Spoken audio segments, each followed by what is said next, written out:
का नाम, सब भक्तों को अनिरुद्ध की। जय जय राधे श्याम, जय जय राधे श्याम, जय जय राधे श्याम, जय जय सीताराम। अपने सब रूठे चाहे हो बदनामी, अपने सब रूठे चाहे हो बदनामी। श्याम सुंदर की मैंने कर ली गुलामी। अपने चाहे रूठे, अच्छा सच बताएं, अपनों को आप खुश भी तो नहीं कर सकते। आप करिए खुश, आपसे कोई खुश होगा ही नहीं। कर लीजिए। सारी जिंदगी जिनके लिए काम करते हो आप, वो भी आपसे खुश नहीं है। सही है गलत है? सच बताएं, जिस परिवार को हमने जीवन दिया है वो तो हमसे खुश है ही नहीं। जिन्हें हमने 24 घंटे दिए वो हमसे खुश नहीं है। लेकिन मरते समय एक बार अजामिल ने प्रभु को याद कर लिया तो सारी जिंदगी में एक बार याद करने से भगवान खुश हो गए अजामिल पर। तो जो हमसे खुश हो सकता है हम तो उसे खुश करते नहीं, और पता है कि जगत हमसे खुश होगा ही नहीं, फिर भी हम संसार को खुश करने में लगे हैं। भगवान आपसे खुश हो सकते हैं, जगत आपसे खुश।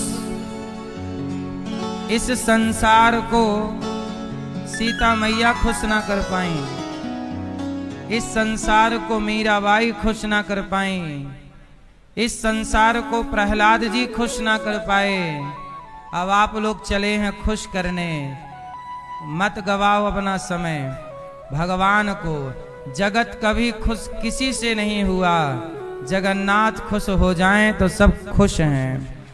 जा पर कृपा राम की होई, ता पर कृपा करें सब कोई। भगवान खुश तो सब खुश। इसलिए अपने सब रूठे चाहे हो बदनामी, अपने सब रूठे चाहे हो बदनामी, अपने सब रूठे चाहे हो बदनामी। श्याम सुंदर की मैंने कर ली गुलामी। अपने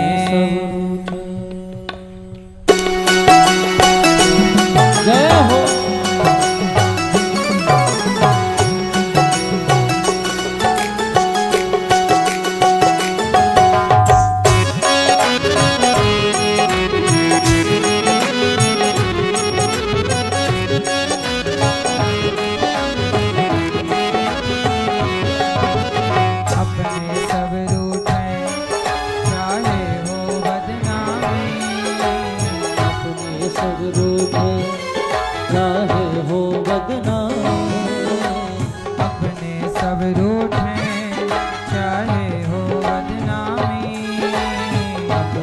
सब रूठे चाहे हो बदनामी।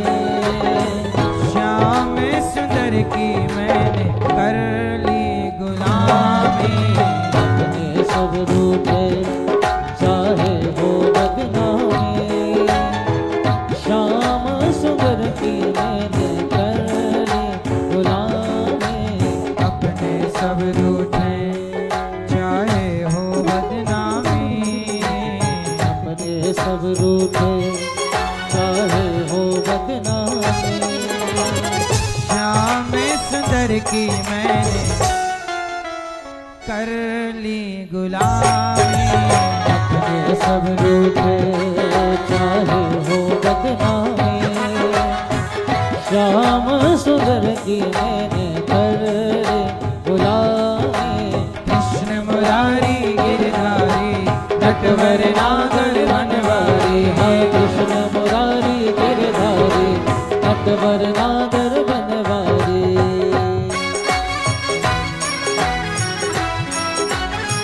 हरि बोल।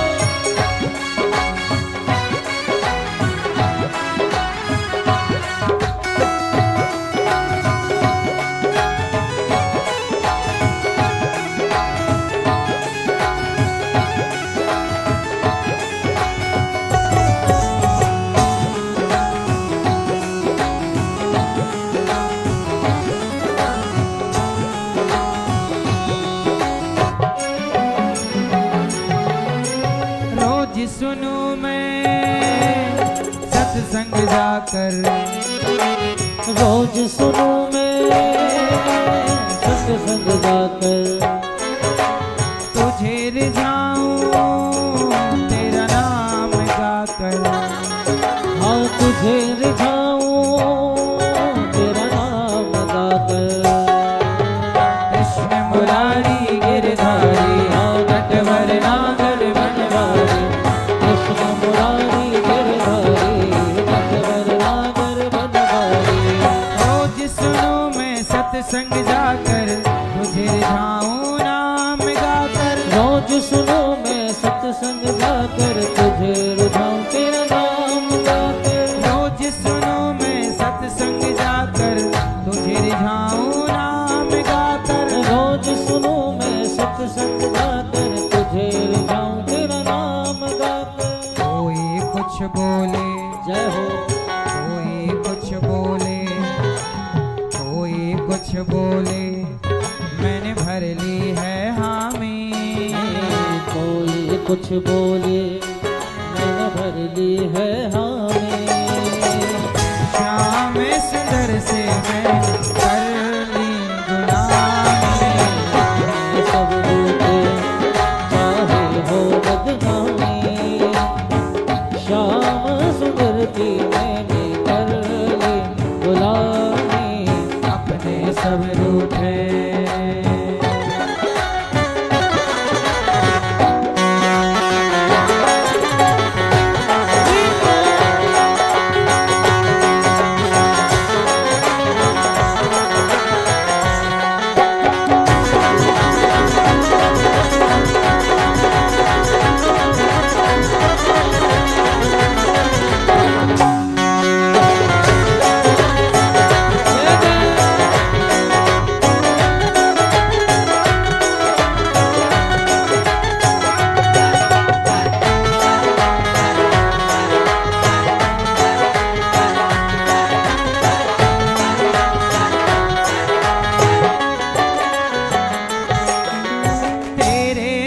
पर शीश झुकाकर। हाँ तेरे दर पर शीश झुकाकर, सब कुछ पाया तेरा नाम गाकर। हाँ सब कुछ पाया तेरा नाम गाकर। हाँ कृष्ण मुरारी गिरधारी नटवर नागर बनवारी। कृष्ण मुरारी गिरधारी नटवर नागर बनवारी। तेरे दर पर शीश झुकाकर। हो तेरे दर पर शीश झुकाकर, सब कुछ पाया मैंने तुझको पाकर। हाँ सब कुछ पाया मैंने तुझको पाकर। मुझ जैसे खोटे को तूने कर दिया नामी। मुझ जैसे कोटे को तूने कर दिया नामी। मुझ जैसे ओ मुझ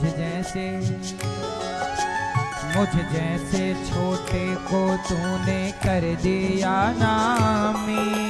मुझ जैसे खोटे को तूने कर दिया नामी। श्याम सुंदर की मैंने कर ली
मैं ये भी तो नहीं जानता कि क्या पाप है और क्या पुण्य है। पाप पुण्य में कुछ ना जानू, हो पाप पुण्य में कुछ ना जानू, भला बुरा क्या कुछ ना जानू, भला बुरा क्या कुछ ना जानू। मुझे क्षमा करना हे कन्हैया, मुझे क्षमा करना, मुझे क्षमा करना, मुझे क्षमा करना, मुझ में हो जो खामी, मुझे क्षमा करना, मुझ में हो जो खामी।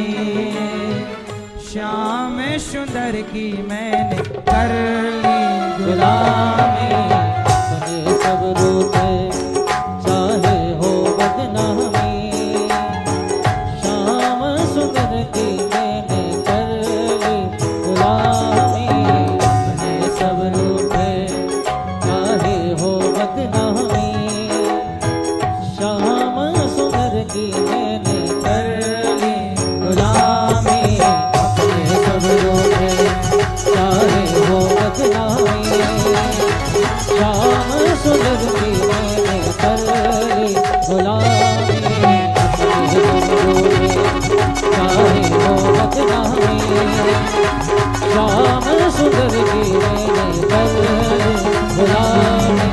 कृष्ण मुरारी गिरधारी नटवर नागर बनवारी, कृष्ण मुरारी गिरधारी नटवर नागर बनवारी। हाँ कृष्ण मुरारी गिरधारी नटवर नागर बनवारी, कृष्ण मुरारी गिरधारी नटवर नागर बनवारी। हरे नटवर हरे नटवर हरे नटवर नागर बनवारी, नटवर नागर बनवारी, नटवर नागर बनवारी।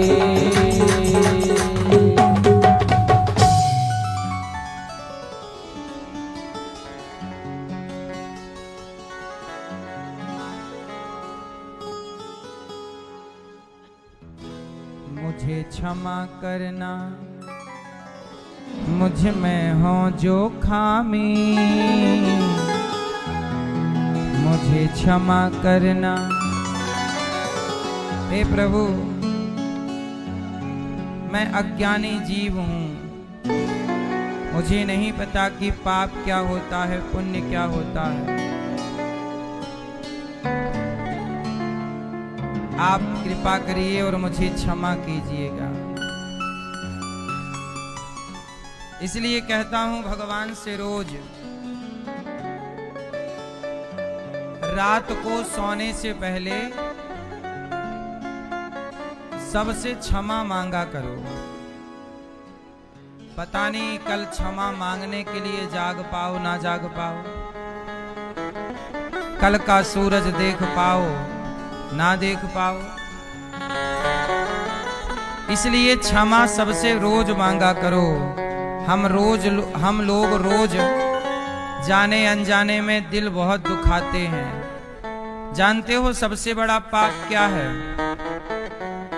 शास्त्रों की नजर में सबसे बड़ा पाप नहीं असत्य सम पातक पुंजा, सबसे बड़ा पाप झूठ बोलना है। पर सबसे बड़ा पाप और भी है, किसी का दिल दुखाना, यह भी सबसे बड़ा पाप है। इसलिए स्वप्न में भी किसी का दिल ना दुखाया करो। सबकी सेवा किया करो, सबके प्रति श्रद्धा का भाव रखा करो और भगवान से और भगवान के भक्तों से रोज क्षमा मांगो। मांगना चाहिए कि नहीं? आजकल का व्यक्ति गलतियां इतनी करता है पर क्षमा का भाव नहीं है।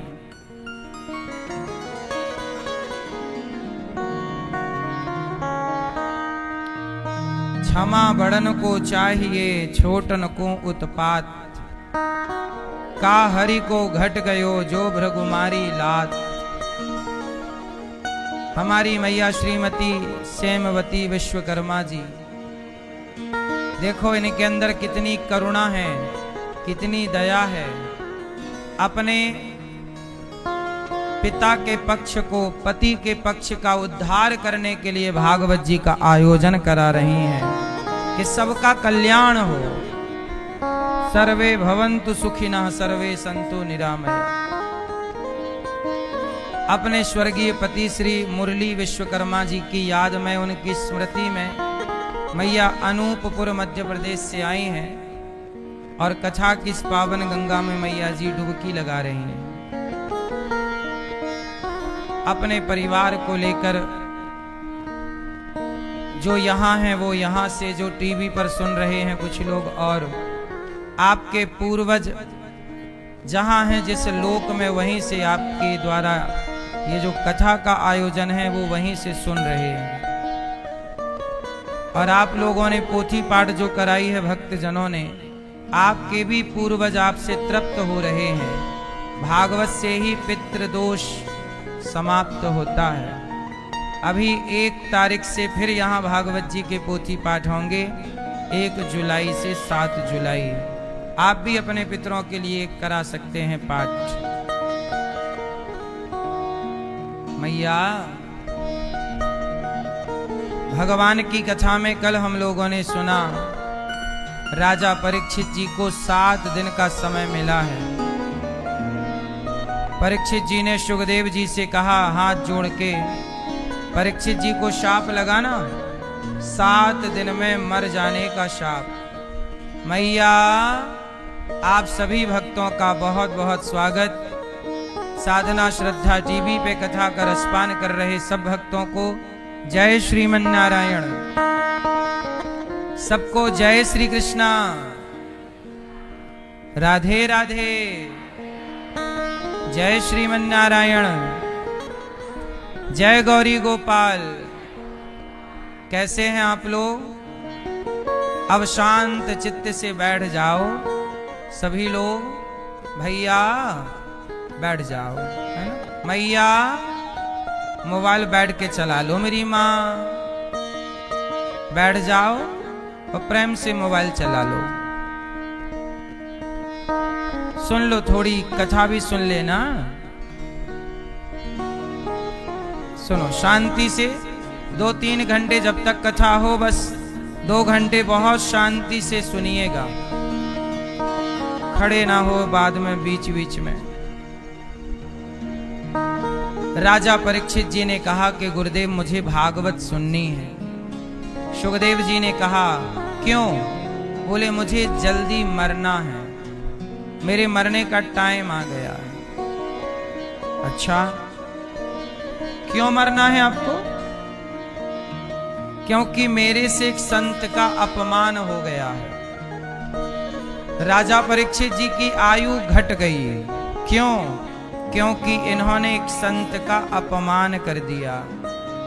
जब आप किसी संत का, भक्त का अनादर करते हैं तो आपकी आयु घट जाती है, और जब किसी संत का, महापुरुष का आदर करते हैं, सम्मान करते हैं तो आयु बढ़ जाती है, आयु बढ़ती है। आयुर्विद्या यशो बलम, आयु, विद्या, यश और बल, ये 4 चीजें बढ़ते हैं सम्मान देने से, और अपमान करने से आयु समाप्त हो जाती है। इसलिए परीक्षित जी ने संत जी के गले में मरा हुआ सांप डाल दिया, जिसके कारण उन्हें 7 दिन में ही मरना पड़ा। सुखदेव जी ने भागवत सुनाई। परीक्षित जी भागवत सुन रहे हैं। सुखदेव जी ने कहा कि राजन, अब आपको 7 दिन में मरना है, इसलिए शांत चित्त से मेरी बात सुनो। अंते नारायण स्मृति, जिसका आखिरी समय प्रभु का स्मरण हो गया, उसका जीवन सार्थक हो जाता है। राजन, जिसका टाइम जल्दी है, अर्थात जिसकी मौत सिर पर नाच रही हो। अच्छा, हम लोगों को भी कब मरना है पता ही नहीं। जीवन अच्छा बड़ा है कि छोटा है? जिंदगी बड़ी है कि छोटी है? सब लोग बताओ। मैया, जिंदगी बड़ी है कि छोटी है? हैं? बहुत छोटी सी जिंदगी है। जीवन बहुत छोटा है। पता नहीं किसका जीवन कब पूरा हो, इसलिए छोटे से जीवन में क्या करें। सुखदेव जी कहते हैं कि सत्याम क्षितौ किम कशिपोह प्रयासैर बाहु स्वसिद्धे युपवर्हणै किम। सुखदेव जी कहते हैं संग्रह करो। अच्छा ये बताओ कितना पैसा जोड़ना चाहिए? आप बताओ कितना पैसा जोड़ के मरे अपन लोग? आपने कितना जोड़ लिया है? थोड़ा जोड़ लिया? और कितना जोड़ने का मन है? हैं?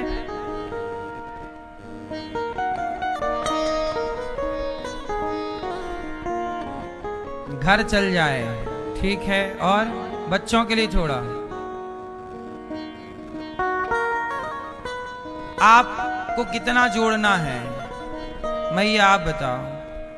हाँ, कितना जोड़ना है? आप बैठे बैठे बताओ कितना जोड़ना है? अडानी अंबानी जितना जोड़ना है? आपके सिर पे कितना कर्जा है? भैया आप बताओ। नहीं, इन भैया के सिर पे कर्जा नहीं है, नहीं है ना? और अंबानी जी के सिर पे लाख करोड़ का कर्जा है लगभग। कितने करोड़ का? कितने? लाखों करोड़। बोलो हाँ। तो बताओ कौन सुखी है? जिसके सिर पे करोड़ों का कर्जा है वो, या जिसके सिर पे कोई कर्जा नहीं है वो? सुखी कौन? हाँ, आप लोगों को लगता है वो पैसे वाले हैं, कितना सुखी होंगे। जिसके सिर पर कर्जा है वो कभी सुखी हो ही नहीं सकता।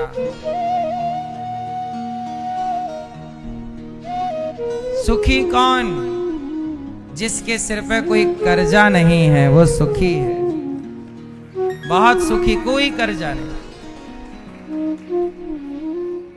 अच्छा, टाटा जी अपने अभी कुछ महीने साल हो गए, लगभग साल भर पहले लगभग टाटा जी की मृत्यु हुई।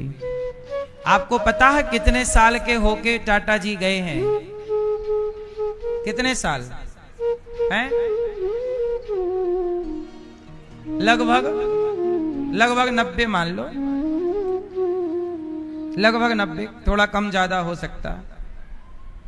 अच्छा सुनो, टाटा जी के पास इतने पैसे थे फिर भी वो 90 में चले गए। हमारे गांव में एक मजदूर है, वो 95 साल के हैं और अभी भी चलते हैं, अपना काम खुद करते हैं, मतलब किसी के भरोसे। वो पैसे वाले थे तो 90 तक रहे, और ये गरीब था तो 95 तक है। इसका मतलब पैसे से उम्र का कोई लेना देना, कि पैसा ज्यादा है तो ज्यादा जिएगा, इसका मतलब। अच्छा, वो गए तो लेकर क्या गए? इसलिए जीवन का आनंद पैसों से नहीं है, जितना है उतने में खुश रहो। जो खुश रह लिए वही आपकी संपत्ति है। वही समय जो सही से गुजर गया वही समय है, और बाकी तो फिर रोते रहो। इसलिए अमीरी और गरीबी में क्या अंतर है बताओ?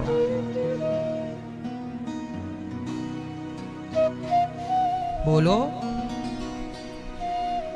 आज का आधुनिक अंतर मैं आपको बताता हूं। अमीरी और गरीबी में बहुत अंतर नहीं है। कहते हैं कि जिसने पूरे कपड़े पहने हों, जिनके घरों की स्त्रियां, जिन घरों की स्त्रियों ने पूरे कपड़े पहने हों, समझ लो कि ये गरीब घर की स्त्रियां हैं, और जिनके स्त्रियों ने कम कपड़े पहने हों, समझ लो कि ये अमीर घरों की स्त्रियां हैं। आजकल गरीबी और अमीरी में बस इतना ही अंतर है कि गरीब पूरे कपड़े पहनता है और अमीर माचिस की डिबिया में आ जाएं इतने, है ना, जरा सी। ये गरीबी और अमीरी है आज की। क्यों, ये सही है कि नहीं है ना? गरीब लोग बेचारे पूरे कपड़े पहनते हैं और अमीर लोग थोड़े थोड़े हैं, और थोड़े भी फटे हैं, और थोड़े भी जब फटे हों समझ लेना ये अमीर लोग हैं। सही है? क्या जमाना था। एक जमाने में फटे कपड़े गरीब पहनते थे, आज फटे कपड़े अमीर पहन रहे हैं। तो तुम आज अमीर बने हो फटे कपड़े पहन के, हम तो पहले ही अमीर थे क्योंकि बचपन में फटे ही पहने हमने तो फटा पैंट पहना है, पीछे से चड्डी दिखती थी पूरी।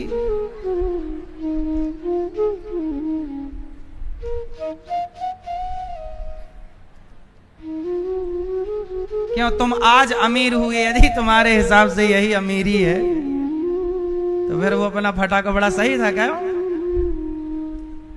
अमीरी और गरीबी में क्या अंतर है? अमीरी भी उतने साल जीती है, गरीब भी उतने ही साल जीता है। अमीर भी हंसता है, गरीब भी हंसता है। सच बताएं मेरी माँ, आपके अंदर जो इच्छाएं हैं, पैसा पाने की, गाड़ी पाने की, बंगला पाने की, ये इच्छाओं ने आपको गरीब बना रखा है। इस संसार में कोई भी गरीब नहीं है। अच्छा एक बात बताओ, चिड़िया अमीर है कि गरीब है? चिड़िया अमीर है कि गरीब है? कुत्ता अमीर है कि गरीब है? मछली अमीर है कि गरीब है? 84 लाख योनियों में सब वैसे ही है जैसे परमात्मा ने बनाया है। एक इंसान है जो यहाँ आके अच्छे कपड़े पहन के मानता है कि मैं अमीर हूं, उसके कपड़े गंदे हैं तो मान लेता है कि यह गरीब है। ये परिभाषाएं आपने बनाई हैं। ईश्वर की नजर में आज भी ना कोई अमीर है और ना आज भी कोई गरीब है। बताओ, हमारी तुम्हारी नजर में अमीरी गरीबी है, ईश्वर की नजर में आज भी कोई अमीर नहीं है और कोई, क्योंकि ईश्वर के घर जब जाओगे तो अमीरी गरीबी के हिसाब से हिसाब ना होगा, वहां तो आपने कर्म कैसे किए उन कर्मों के हिसाब से आगे हिसाब होगा। सही है? वहां अमीरी गरीबी के हिसाब से हिसाब नहीं होता, वहां अच्छे बुरे कर्मों के हिसाब से हिसाब होगा। तो अमीर कौन और गरीब कौन? मैया, जिसके अंदर इच्छाएं ज्यादा हैं वो जिसके अंदर इच्छाएं ज्यादा हैं वो गरीब है।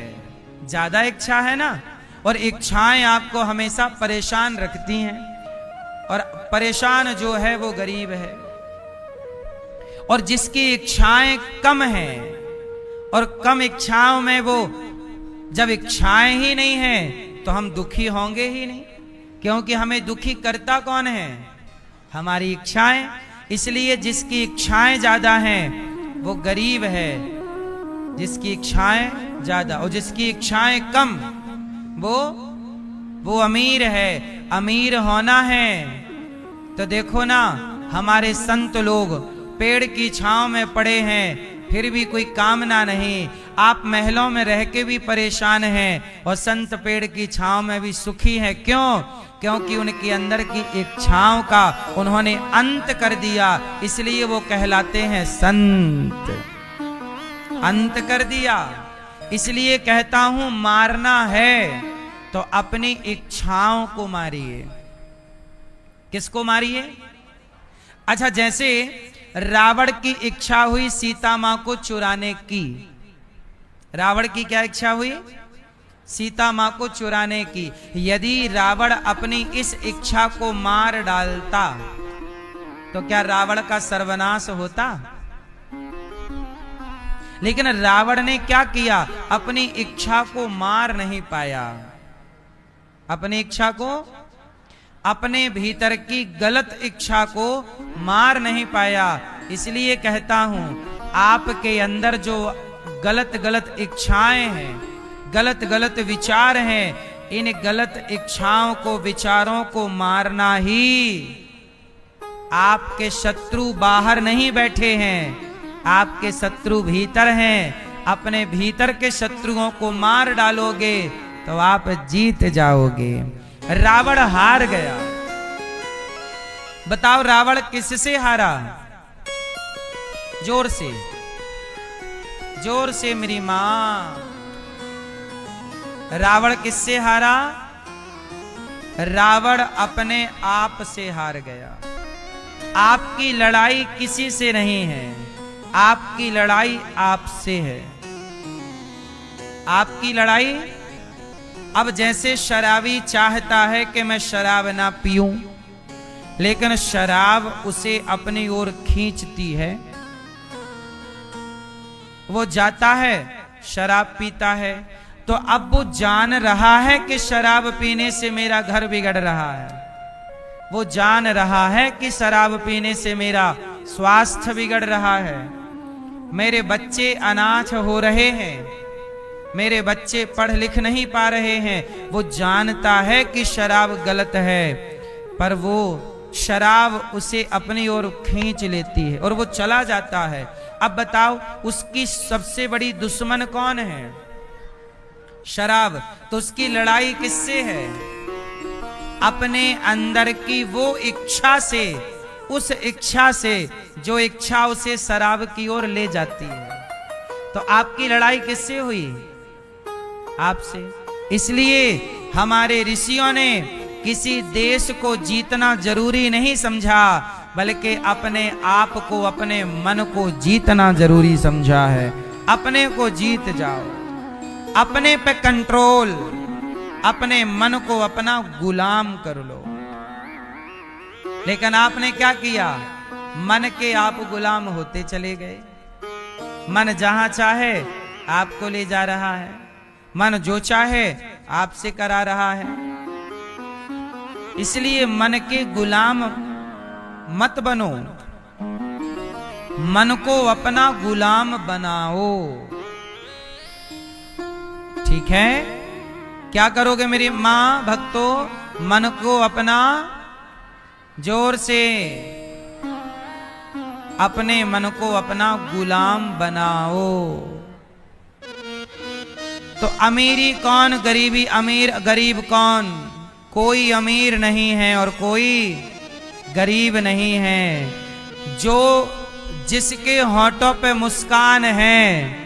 एक आदमी को मैंने देखा, अपनी पत्नी को साइकिल पर बिठाकर, साइकिल पर पीछे कैरियर नहीं होता, साइकिल पर पीछे पत्नी को बिठाया और पति साइकिल चला रहा, पीछे पत्नी बैठी है और दोनों इतने खुश हैं, इतने खुश हैं, बातचीत करते हुए अपने घर जा रहे हैं। इतने खुश हैं कि मर्सिडीज में बैठकर, करोड़ों की गाड़ियों में बैठकर भी लोग इतने खुश नजर नहीं आते जितने वो साइकिल में हैं। तो अब बताओ, आप 50 लाख की गाड़ी में बैठकर परेशान हैं और कोई साइकिल में बैठकर खुश है, तो बताओ अमीर कौन, गरीब कौन? जो हैप्पी है, प्रसन्न है, वो अमीर है कि गरीब है? बोलो। हाँ, तो अमीर होने के लिए पैसा हो जरूरी नहीं है, होठों पे मुस्कान हो ये जरूरी है। आपके होठों पे मुस्कान है हर समय तो आप अमीर हैं। और आप यदि परेशान हैं, हर समय उदास हैं, तनाव, करोड़पति हैं आप, पर तनाव में हैं, उदास हैं, डिप्रेशन की गोलियां खा रहे, तो काय बात की अमीरी तुम्हारी? तुम्हें रात को नींद नहीं आती, नींद की गोली खा रहे हो और फिर भी उल्लू की तरह ताक रहे हो, आ ही नहीं रही है नींद। काय बात की आग लगे तेरी अमीरी में? नींद की गोली खा रहा है फिर भी नींद नहीं आ रही है। बोलो हाँ, ये कोई अमीरी है? दवाई गोली की अमीरी है ये? अब नींद की गोली खा खा के वो गोलियां और किडनी लीवर डैमेज कर देंगी। इसलिए मेरी मां, थोड़ा मुस्कुराया करो, थोड़ा प्रसन्न रहा करो। जितना ईश्वर ने दिया है उसमें संतुष्ट रहा करो। विधाता, जो दिया है तूने, कई बार आप इसलिए परेशान हो कि मालिक ने जो दिया है उसमें आप खुश नहीं हैं। सबसे बड़ी दौलत क्या है जानते हैं? मैया, ओ वीडियो वाली मैया, हाँ, बनाओ वीडियो बनाओ, और कोई काम तो है नहीं, कथा वथा कौन सुने, वीडियो ही बनाएंगे। मैया, ओ गुलाबी मैया, जा रही हो? जल्दी जाओ मेरी माँ। मैया खड़ी हैं बेचारी, ना बैठ रही हैं ना जा रही हैं। शांति से सुन लो, जाना है जाओ, पर प्रेम से डिस्टर्ब ना करो किसी को। ए लाल मैया, जा रही हो तो जाओ जल्दी से मेरी माँ। लो, 1 घंटे खड़े हैं, फिर साड़ी ठीक, फिर वहीं खड़े, नहीं कि बगल में जाके साड़ी वाड़ी ठीक करे मैया।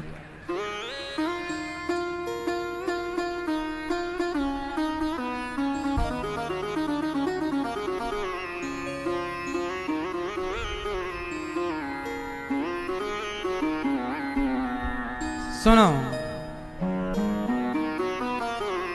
चीराणि किं पथि न सन्ति दिशन्ति भिक्षाम, नैवांग्रिपाः परिभ्रतः सरितोपसुष्यन्। कहते हैं कि जीवन में सबसे बड़ा धन क्या है? सबसे बड़ा धन क्या है? क्या है? संतोष। सबसे बड़ा धन है संतोष। इसलिए भगवान ने जिसको जितना दिया है, बिना शिकायत किए ईश्वर की ओर देखो और धन्यवाद दो। खुश रहने का मंत्र है ये क्या रहने का मंत्र है? मैया, ये काय का मंत्र है? खुश कौन रहेगा? जो संतुष्ट है। दुखी कौन रहेगा?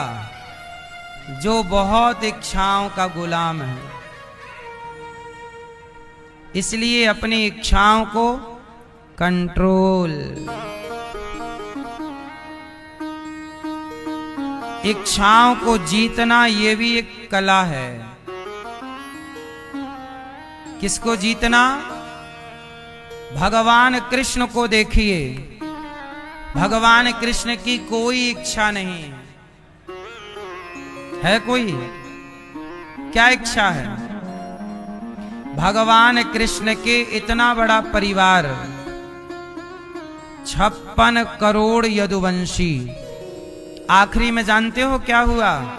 भगवान कृष्ण के 56 करोड़ यदुवंशी, इतना बड़ा परिवार।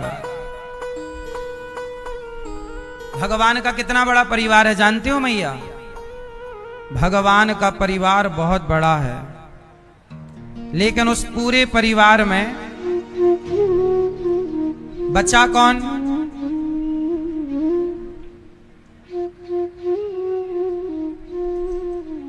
कौन बचा?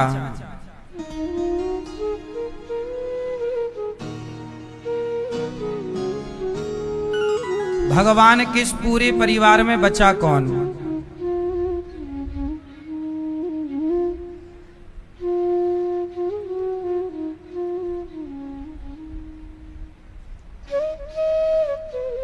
भगवान के 1,61,080 भगवान कृष्ण के 1,61,080 केवल बेटे हैं। भगवान कृष्ण के कितने बेटे हैं? 1,61,000। हर रानी के गर्भ से 10 बेटा हैं। 16,108 पत्नियां हैं, तो हर रानी के गर्भ से 10, तो 16,108 गुणित 10 करिए अपने मोबाइल पे, शायद इतना ही आएगा। 1,61,000 लगभग इतने बेटे हैं भगवान के। और बेटियां कितनी हैं? 16,108। ये भगवान कृष्ण के बेटे हैं। ये तो हो गए बेटे। अब बेटों के बाद पोता, बेटे का बेटा। एक बेटे को भी, जैसे इनके 10-10 बेटे हैं, तो इनके बेटे के बेटे भी भय होंगे 10-10 या 5-5 मान लो। ऐसे करके फिर उनके बेटे, ऐसे करके 56 करोड़ यदुवंशी हो गए। कितने हो गए? लेकिन आखिरी में क्या हुआ? अच्छा ये बताओ, भगवान के इतने सारे पुत्रों में आखिरी में बचा केवल एक। आखिरी में कितने बचे?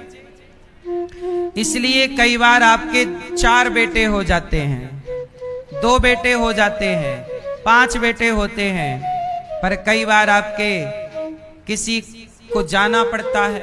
आप कहते हो बेटा चला गया, बेटी चली गई, पिता चले गए, माँ।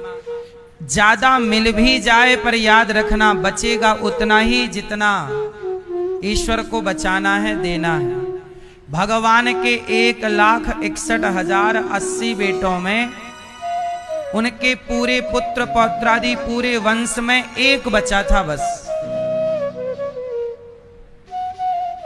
पता है कौन बचा था? भगवान कृष्ण के पुत्र भय प्रद्युम्न, प्रद्युम्न के पुत्र भय अनिरुद्ध, अनिरुद्ध के पुत्र भय वज्रनाभ। केवल वज्रनाभ रह गए। तो वज्रनाभ ने ही मथुरा का भगवान कृष्ण जन्मभूमि का पहला मंदिर उन्होंने ही बनाया था, वज्रनाभ जी ने।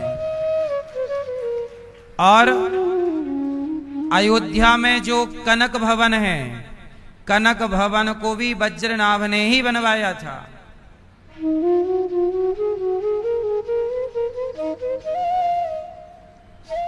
तो वज्रनाभ जी ही शेष रह गए थे। वो बाकी भगवान के पुत्र पौत्रादि क्या हुए? सब आपस में समाप्त हो गए, चले गए। शाप था गांधारी जी का। गांधारी ने शाप दिया कि कृष्ण तुम चाहते तो महाभारत रुक सकता था। भगवान बोले मैं तो चाहता ही था, शांति दूत बनकर गया भी था, पर आपके बच्चे सुनने को तैयार नहीं थे। अब गांधारी जी ने कहा कि आपने चाहा, देखो भगवान ने चाहा था, लेकिन गांधारी जी को ऐसा लगा कि आपने चाहा नहीं, और कहा कि मेरे सारे पुत्र नष्ट हो गए, जाओ मैं तुम्हें शाप देती हूं कृष्ण कि जैसे मेरा परिवार आपस में लड़के मरा, तुम्हारा भी परिवार तुम्हारी आंखों के सामने लड़कर समाप्त हो जाएगा। इसलिए भगवान के पुत्र पौत्रादि आपस में ही लड़कर समाप्त हो गए, पर एक रह गए। एक को भगवान ने छोड़ा। तो कहने का अर्थ ये है कि भगवान का इतना बड़ा परिवार जब आपस में लड़ रहे थे ना बच्चे, और मृत्यु हो रही थी लड़ लड़ के, तलवार चलाने लगे, आपस में मरने लगे, पर भगवान कृष्ण